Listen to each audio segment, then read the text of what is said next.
بسم اللہ الرحمن الرحیم۔ السلام علیکم ورحمۃ اللہ وبرکاتہ۔ الحمد للہ حمدا کثیرا طیبا مبارکا فیہ، والصلاة والسلام علی سید المرسلین محمد وآلہ وصحبہ اجمعین، اما بعد۔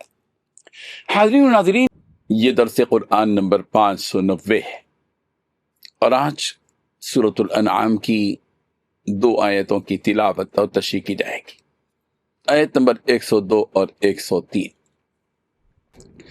اعوذ باللہ من الشیطان الرجیم، بسم اللہ الرحمن الرحیم۔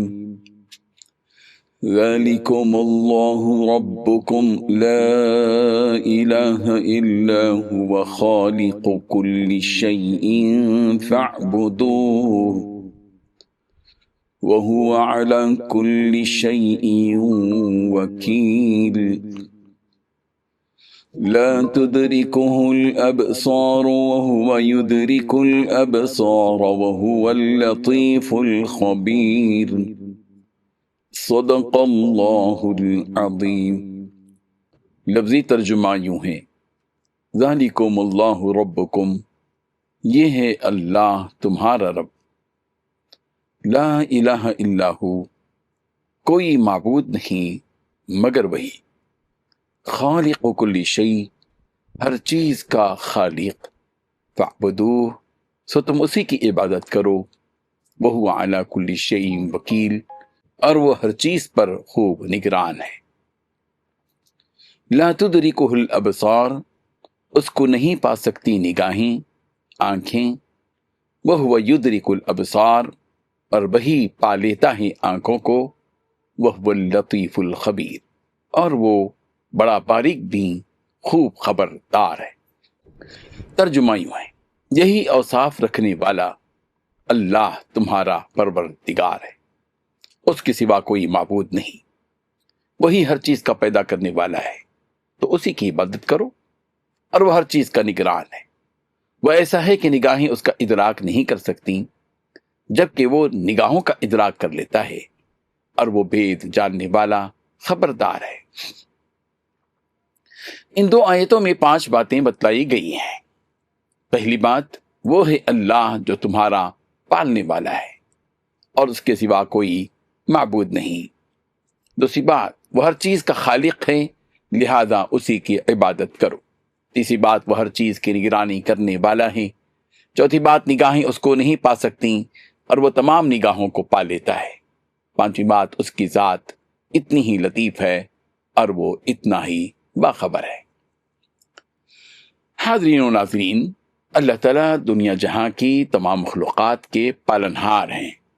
ہر مخلوق کے لیے اس کی ساخت کے مطابق اس کی ضروریات کو پورا کرنے والے رب ذوالجلال ہی ہیں، وہی ہیں ہمارے پالنہار، اور وہ پروردگار اکیلا معبود ہے جس کی عبادت کی جا سکتی ہے۔ اس کے سوا پوری دنیا میں کوئی بھی اس قابل نہیں کہ وہ معبود بن سکے۔ جو رب ہے وہی معبود ہے، اور جو رب نہیں وہ معبود نہیں۔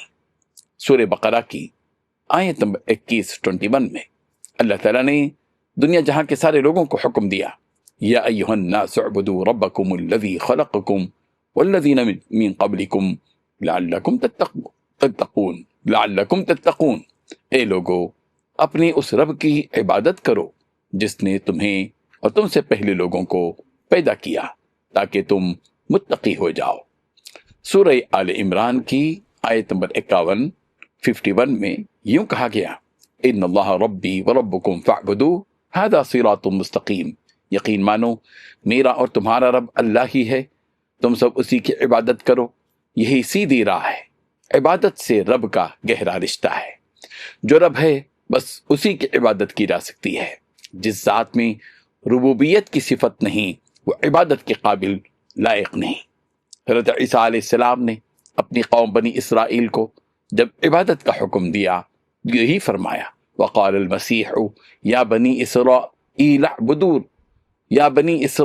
اعبدوا اللہ ربی وربکم، اور کہا حضرت عیسیٰ نے کہ اے بنی اسرائیل اللہ ہی کی عبادت کرو جو میرا اور تمہارا سب کا رب ہے۔ سورۃ المائدہ آیت نمبر 72۔ اللہ تعالیٰ رب بھی ہیں اور خالق بھی ہیں، جس نے مخلوق کو اپنی قدرت سے پیدا کیا اور جس نے مخلوق کے زندہ رہنے کے اسباب پیدا کیے۔ ان ساری مخلوقات کو جو رب ذوالجلال پال رہا ہے وہی اس قابل ہے کہ اس کی عبادت کی جائے۔ یہاں رب کے لفظ کے ساتھ خالق کا لفظ بھی استعمال کیا گیا۔ خالق کل شیء فاعبدوہ، وہ ہر چیز کا خالق ہے، بس تم اسی کی عبادت کرو۔ وہ اللہ جو رب بھی ہے اور خالق بھی ہے، وہ ہر چیز کا نگہبان اور محافظ بھی ہے۔ اللہ تعالیٰ کوئی مخلوق نہیں کہ جس کو دیکھا جا سکے، جس کو پکڑا جا سکے اور جو کسی کے قبضے اور احاطے میں آ جائے۔ خالق اور مخلوق میں فرق یہی ہے کہ مخلوق کا قبضہ اور احاطے میں آنا ممکن ہے، لیکن خالق و مالک، رب اور وکیل کا کسی کے قبضے میں آ جانا ناممکن ہے۔ اللہ تعالیٰ کے بارے میں یہاں یہ بات بھی بتا دی گئی کہ لا تدرکہ الابصار، دنیا کی ساری نگاہیں مل کر اپنی پوری طاقت و توانائی لگا دیں، جب بھی وہ ساری نگاہیں اللہ تعالیٰ کو اپنے احاطے میں لا نہیں سکتی۔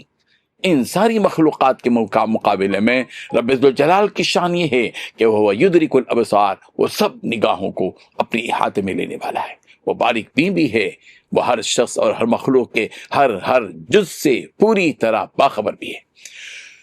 جب حضرت موسیٰ علیہ السلام نے اللہ تعالیٰ سے اس کی دیدار کا سوال کیا، جس کا تذکرہ سورہ اعراف کی آیت نمبر 143 میں یوں ہے، وقال ربی ارنی انظر الیک قال لن ترانی ولكن انظر الى الجبل فإن استقر مكانه فسوف ترانی۔ حضرت موسیٰ علیہ السلام نے عرض کیا کہ اے میرے پروردگار، اپنا دیدار مجھ کو کرا دیجئے کہ میں ایک نظر آپ کو دیکھ لوں۔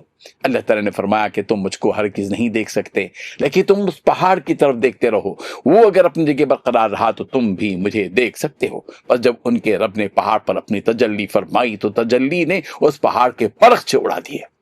حضرت موسیٰ علیہ السلام بے ہوش ہو کر گر پڑے۔ اس سے معلوم ہوا کہ اس دار فانی میں اللہ کا دیدار نہیں ہو سکتا، ہاں جنت میں اللہ تعالیٰ کا دیدار ہوگا، جیسا کہ سورہ قیامہ کی آیت نمبر 22 اور 23 میں فرمایا گیا، وجوہ یومئذ ناظرہ الی ربہا ناظرہ، جس دن بہت سے چہرے تر و تازہ ہوں گے، اپنے رب کو دیکھ رہے ہوں گے۔ اللہ تعالیٰ ہم سب کو جنت میں اپنا دیدار عطا فرمائے، آمین۔ وآخر دعوانا ان الحمدللہ رب العالمین۔ ڈیلی درس قرآن کو سبسکرائب کیجئے، اپنے تاثرات اور مشورے ارسال کیجئے، اور متعلقین کے گروپ بنا کر انہیں روزانہ درس قرآن بھیجیں اور اجر ثواب پائیں۔